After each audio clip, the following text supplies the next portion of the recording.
Savolda, masalan, men kofe mashinani olmoqchiman, ichib ko'rmoqchiman. Sharoit bormi? Bor. Iloji bor? Hamma narsaning iloji bor. Hozir sizlar bilan kofeni degustatsiya qilib ko'ramiz. Aka, buni yumushim bo'yicha ishlash shunaqa qiyin emas. Mana bu yerda prosta kofe soldingiz, mana bu yerga suv to'ldirib tiqib qo'ydingiz. Misol uchun qarang, nima kofe ichmoqsiz? Espressomi, kofemi? Ko'pchilik o'zi espressoni lyubitellar. Nimagaki achchiqqina mazali kofe tayyorlab beradi. Bu qanaqa bo'ladi?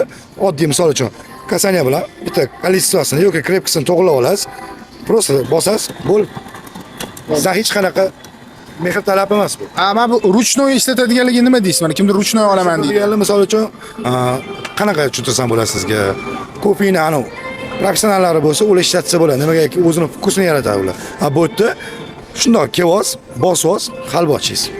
Professional bo'lmasa kerak emas, chunki eshitganman, uni to'g'ri bosish kerak, uni kuydirib qo'yish kerak emas sutini qilayotganda. То есть melichoyi ko'p. O'z ko'rayotganingizda kofeni уже tayyorlab qo'ydi. 1 sekund gaplashib turgunimcha kofe tayyor. И uni nagrevat ham qilish shart emas, men tushunishim bo'yicha, to'g'rimi? Tokka tiqdingiz, yoqdingiz, bo'ldi, sразу qilib beradi.